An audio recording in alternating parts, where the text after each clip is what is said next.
27 saac ayuu ku dhuumanayay qasnada bangiga. Waa hawlgal lagu tilmaamay inuu yahay dhicii qarniga markii la fulinayay wax waa dhicii ugu weynaa abil loo geysto bangiyada. waxaana ka dambeeyay dambiile isku darsaday caqli badnaan iyo qorsheyn aan qalad lahayn. waxa uu jahawareer ku riday dambi baarayaasha, wuxuuna u bedelay sida carruur tababar siinaya oo kale. kusoo dhawow Go'aanso Channel. maanta waxaynu ka hadlaynaa dhacdo xiiso badan oo soo jiidan doonta xataa dadkaanan ka helin sheekooyinka la xidhiidha dhacaya jabsiga bangiyada. qaybta ugu xiisaha badan ayaa ah dhammaadka sheekada oo huwan qorshe kadiis ah kaasoo xagga kale u rigi doona dareenka daawadaha. sheekadan waxay ka dhacday dalka Faransa, gaar ahaan bangiga lagu magacaabo Societe Generale. waana mid ka mid ah bangiyada ugu waaweyn dalka Faransiiska, waxa uuna faracyo kala duwan ku leeyahay dowladaha adduunka. sheekadani waxay ku saabsan tahay dhacdo fagaaraheedu ahaa faraca baanku ku leeyahay magaalada Nice. baanku waxa uu leeyahay system adag oo aamin ah kaas oo ku ilaaliyo hantida uu dadka u hayo. waxaa taala qasnad adag, ammaankeedana xoog loo sugo, taas oo ay dadku dhigtaan lacagta, dahabka iyo hantidooda qaaliga ah. macaamiishu kalsooni weyn ayay ku qabtay baanka, waxayna aaminsanaayeen in hantidoodu ay ku jirto gacan aamin ah. balse wixii dhacay maalintii Isniinta 19 Juulaay 1976 waxa uu ahaa waxaan la malaysan karin. ma aysan jirin cid filan kartay ama xisaabta ku darsatay. waxay ahayd maalin caadi ah oo la mid ah maalmaha kale. shaqaaluhuna waxay habsami iyo hanaan nidaamsan u soo galeen goobta shaqada. mid walba oo ka mid ahna waxa uu ka shaqo galay xafiiskiisa. wax walba caadi ay ahaayeen inta gudoomiyaha baanka iyo qaar kale oo ka mid ah shaqaalihiisu aysan aadin dhinaca qasnada si ay uga soo saaraan lacagta maalinlaha ee baanku ku shaqayn doono. albaabka koowaad ee qasnada ayay si caadi ah u furteen, balse albaabka labaad ayay kari waayeen inay furaan. awood, caqliga, aqoon waxay lahaayeen way adeegsadeen, laakiin albaabkani ma ogola inuu furmo. ilaa haddana ma jiro wax laga walwalo oo aan hayn habsanka shaqada. ma aha markii ugu horreysay albaabku xirmo isla markaana xannimo shaqada. albaabkan da'diisu waa 70 sano, miisaankiisuna waxa uu ka culus yahay 20 ton. inkasta oo dayactir joogtaha lagu sameeyo lana hagaajin karo, haddana dhibka aan loo dulqaadan karin waa macaamiisha oo ku xoonsan albaabka bangiga oo sugaysa in loo shaqeeyo. inay lacag dhigtaan ama la baxan lacaga hore oo u taalay ayay sugayaan macaamiishu. shaqaaluhu ma awoodaan inay albaabka furaan maadaama aysan gacanta ku hayn wax lacag ah oo ay ugu shaqeeyaan dadka hortooda dhooban. waxay sugayaan inta la furayo qasnada si ay caadi ugu bilaabaan adeegga dadweynaha. ugu dambayn, maareeyaha baanka waxa uu la hadlay shirkadii samaysay qasnada oo dabcan mas'uulka ah cilad saarka iyo dayactirka albaabada. khabiir ka socda shirkadda ayaa si dhaqso ah u soo gaaray goobta, waxa uuna bilaabay inuu tijaabiyo meesha ay ciladu ka jirto. waxaase jahawareer ku riday cilada albaabka u diidan inuu furmo. qafullada iyo furayaasha caadi ay u shaqaynayaan. mar walba culayska waxaa qayb ka ah macaamiisha soo kordhaysa ee ku xoonsan iridda hore ee bangiga. shaqaale dheeraada oo ka socda shirkadda samaysay qasnadaha ayaa goobta soo gaaray. isku dayo badan kadib dhammaantood gacanta ayay ka taageen. waxay ku guul daraysteen garashada cilada haysta albaabka. sababta kaliya ee suurtagalka ah waa inuu jiro wax gudaha ka xanibaya albaabka oo u diidan inuu furmo. suurtagalnimada arrintaas waxaa hortaagan hal arrin oo ah in albaabkani ahaa meesha kaliya ee laga geli karo qasnada. goorsheegtu waxay tilmaamaysaa 12 duhurnimo. ilaa haddana lama hayo wax hal ah. maamulku waxa uu go'aan ku gaaray in gidaarka shubka ee dhinaca ku haya albaabka qasnada lagu sameeyo dalool, isla markaasna laga eego gudaha qasnada. 3 saac ayay ku qaadatay in la dalooliyo gidaarka shubka ee qolka qasnada. shaqaalihii daloolinaya ayaa noqday qofka ugu horreeya indhihiisu arkaan gudaha qasnada. wejigiisa waxaa laga akhrisan karaa ama kaag iyo argagax badan. wuxuuna ku qayliyey, qasnada waa la jabsaday. maareeyaha ayaa dhinac isaga riixay oo isha saaray daloolka, madaxa ayuuna gacanta saaray. kadib markii uu arkay qasnadii oo la dabagediyey, waxa uuna si degdeg ah ula xidhiidhay booliska iyo dambi baadhista oo markiiba soo gaaray goobta. waxay fahmeen inay hor joogaan mid ka mid ah howlgalladii ugu waaweyn ee lagu dhaco bangiyada. waxay ballaariyeen daloolkii lagu sameeyey gidaarka, waxayna gudaha u galeen qasnada oo ay tuugadu ka qaateen wax walba oo gudaheeda yaalay. indhahoodu waxay qabteen qoraal far waaweyn lagu xardhay gudaha qasnada. qoraalkan micnihiisu waxa uu ahaa hubla'aan, colaad la'aan iyo cunfi la'aan. haddaba habka ay tuugadu u soo galeen qasnada waxa uu ahaa mid fudud oo aan u baahnayn baaris lagu daalo. waxa uu ahaa god laga qoday qasnada hoosteeda oo ku darsama shabakada qashinsaarka magaalada. dhammaan qalabkii adeegsadeen tuugadu waxay uga tageen goobta. way iska caddayn in howlgalkani ahaa mid ballaaran oo si weyn looga baaraan degay. waxaana goobta laga helay agab ay ka mid yihiin 24 haamood oo nooca gaaska ah, tuubooyin waaweyn oo loogu talagalay hawasiinta goobta, xarko koronto oo dherarkoodu gaadhayo 1 kiiloomitir. qalabkan iyo qaabka loo fuliyey dhaca waxay sheegeen in diyaarinta qorshahan lagu bixiyey waqti u dhigma qiimaha ay leedahay hantida la dhacay oo lagu qiimeeyey wax ka badan 40 milyan oo faranki. marka la eego waqtigaas, waxay ahayd dhicii ugu weynaa ee abid loo geysto bangiyada, waana sababta loogu bixiyey The Heist of Century oo looga jeedo dhicii qarniga.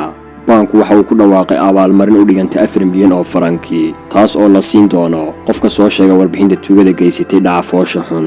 dhacdadani kaliya ma ahayn dhicii ugu weynaa waxay noqotay dambibaadhistii ugu weynayd ee xilligaas la sameeyey. waxaa la isugu yeeray dambibaalayaashii ugu khibradda badnaa carriga Faransiiska si loo furo xarkaha isku murugsan ee shirkaddan. waxaa waraysi laga qaaday kumanaan qof oo kala duwan. shaqaalihii baanka, macaamiisha iyo dadka deriska ayaa laga bilaabay dabagalka. haddaba waxaa jira arrimo laga fahmay in howlgalkan ay si unugu lug leeyihiin koox lagu magacaabo jiirka bullaacadaha sida kacad magacooda. kooxdani waxay ku caanbaxday adeegsiga shabakadda qashin saarka oo ay inta ugu badan u kaashan jireen howlgallada ay ka fuliyaan. dambibaalayaashu waxay bilaabeen in ay kor ka waardiyeeyaan xubnaha ay ka yaqaaneen kooxdan. kuma aysan dhiiran inay soo qabtaan sababtoo ah ma aysan doonayn in la dareemo ama ay qabtaan xubno iska caadi ah. waxay rabeen inay gaaraan maskaxdii ka dambaysay howlgalka. dambibaalayaashu guushoodii koowaad waxay gaareen horraantii Oktoobar markii 2 ka mid a dadkii ay ku raad joogeen ay booqdeen bangi maxalli ah ayna ka dalbadeen xirmad dahab ah in loo sarrifo. shaqaalihii baanku waxay eegeen lambarka taxanaha ee ku xardhan xirmada dahabka ah waxaana u caddaatay inuu ka mid yahay dahabkii laga dhacay baanka Societe Generale. booliiska ayay ku wargeliyeen sidaas ayaana gacanta loogu dhigay 2 xubnood ee ugu horreeyey. sida ay tahay caadadu, 2 nin waxaa loogu hanjabay ciqaab adag iyo xabsi muddo dheer. taas beddelkeeda waxaa loo ballan qaaday xukun fudud iyo xabsi kooban haddii ay cadaaladda la shaqeeyaan ayna sheegaan saaxiibadood. siday doontaba ha ahaatee waxay sheegeen qaar ka mid a dadkii ku lug lahaa mishinka.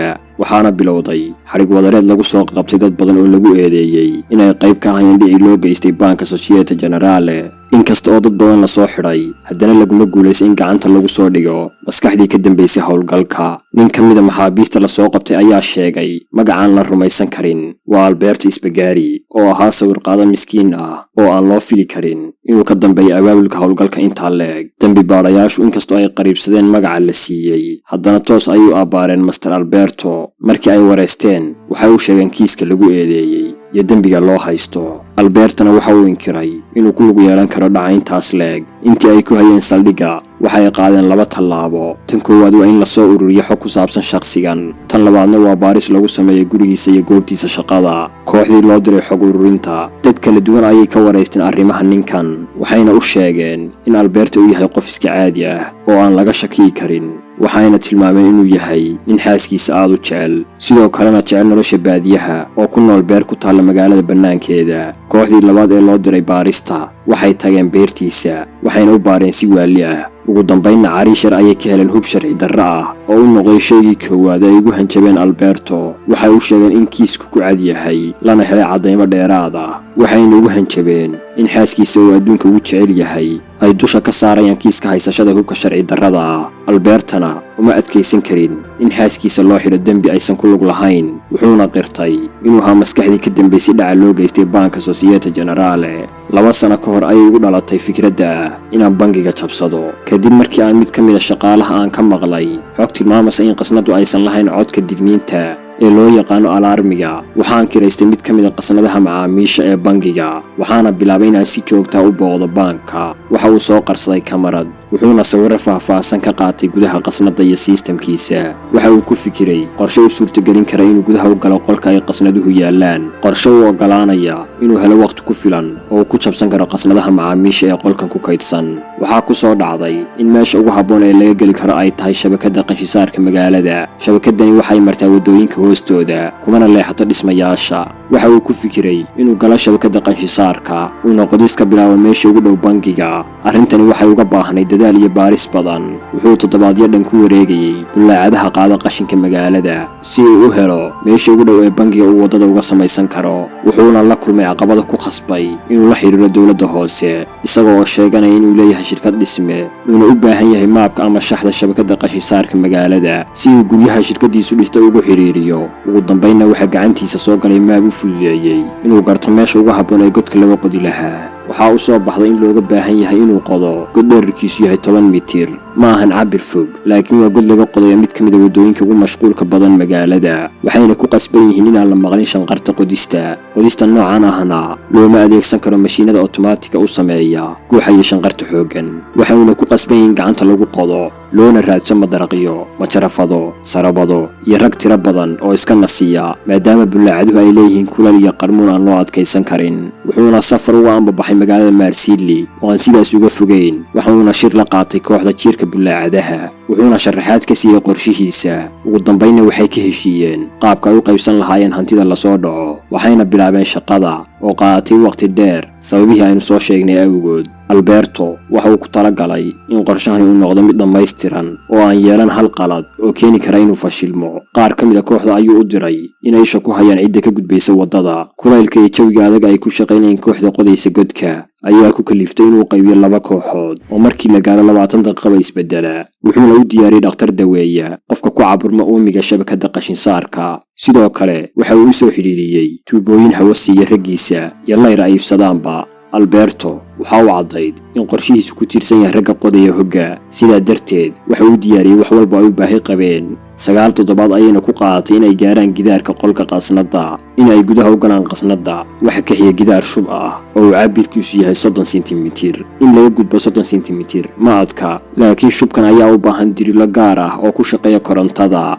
waxaa cabsi iyo welwel ku hayay in codka qodista makiinadaha la maqlo wadada ayuu u baxay wuxuuna amray in la bilaabo qodista runtiina dhagihiisu waxa ma aysan maqlin laba maqlay codka driliska ama mashiinada habeenkaas waxay qodeen 20 sentimitir waxayna ku ballameen 10 ka soo hartay inay qodaan habeenka ay gudaha u gali doonaan qasnada dabcan waxay doorteen habeen sabti ah oo ku beegan 17 July 1976 waxaan filayaa inaad la socoto sababta ay sabtida u doorteen maalmaha axadda iyo sabtida dawladaha galbeedka waxa looga aqoonsan yahay weekends waxayna uga dhigan yihiin sida khamiista iyo jimcaha oo kale waxayna hubaan inaan la furi doonin baanka inta ka horeysa maalinimada Isniinta 19 July sida ay ku ballameen habeenka sabtida labadii habeennimo ayay gudaha u galeen qolkii qasnada Societe Generale Bank shaqada koowaad ee qabteen waxay ahayd in albaabka qasnada gudaha alxan kaga wareejiyaan intaas kadib waxay bilaabeen jaminta sanduuqyada macaamiisha waxayna ka heleen kaydad dahab ah iyo lacag tiro beel ah waxyaabaha ay ka heleen waxa ka mid ahaa weel dahab oo ay go'aan ku gaareen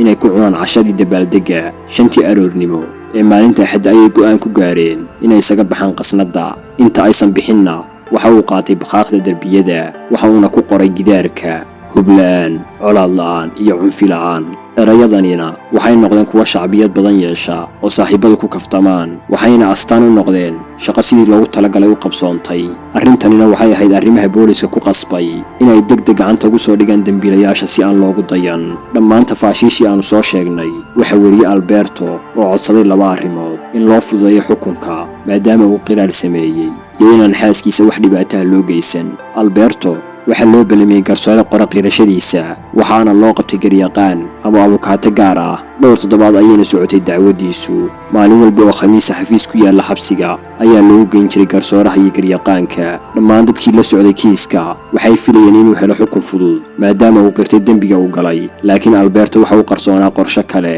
maalin khamiis ayaa loo balamiyay garsoorihii iyo garyaqaankiisa waxauna sharax ka siinaya garsooraha marxaladii hawlgalka waxauna gacanta u geliyay 3 warqadood oo ay ku sawiran tahay shaxda shabakada qashin saarka garsooruhu waxba kama fahmin waxaana u muuqataa in warqadahan iyo warka Alberto aysan xiriir lahayn Alberto waxa uu soo dhaqaaqay dhinaca garsooraha isagoo bilaabay inuu si degan sharaxaad uga siiyo sawirka uu gacanta u geliyay waxauna farta ku fiiqayaa meelo kamid ah warqadaha halkan ayaan marnay godkan ayaan qodnay iyo wixii la mid ayuu sheegayaa garsooruhuna si miisaaman ayuu dhageysanayaa warkiisa bal inuu wax ka fahmo si kaliya ayuu Alberto u orday waxauna iska tuuray daaqad ku taallay garsooraha gadaashiisa waxayna saarnaayeen dabaqa labaad ee dhismaha waxauna dusha kaga yimid gaari yaalay baakinka wuxuuna hore ka raacay mooto sugaysay waxayna ahayd markii ugu dambeysay ee la arko Alberto meel walba waa laga baaray laakiin laguma guulaysan gacanta lagu soo dhigay isaga ama lacagtii u dhacay oo uu shuruud kula galay maxkamadda inuu sheegi doono meesha uu ku qariyay haddii ay xukunka u fududeeyaan waxaana la sheegay inuu $600 u soo diray ninkii lahaa gaariga uu dusha kaga soo booday warka kaliya ee laga helay Alberto waxa uu ahaa sawirada baaldega uu soo diri jiray booliska dadka ka warhaya noloshiisii hore waxay ku tilmaameen guuldarrada ugu weyn ee soo gaartay Alberto inay tahay xaaskiisa oo go'aan ku gaartay inaysan qayb ka noqon doonin qorshaha qaldan dhacaya tuugada uu faraha kula jiro ugu dambayn Alberto waxa uu geeriyooday xanuunka kansarka sanadkii 1989 isagoo aan laga jebin rikoodhkii u xidhnaa ee ahaa dhicii qarniga. daawade waxaanu soo gaarnay gabagabada muuqaalkeena maanta. fadlan haddii ay tahay markii kugu horreysay aad soo booqatay kanaalkeena subscribe saar. sidoo kale haddii aad ka mid ahayd bahweyntan ugu xidhan muuqaalka like saar oo sii sheegay asxaabtaada si uu muuqaalkani u faafo. mahadsanid.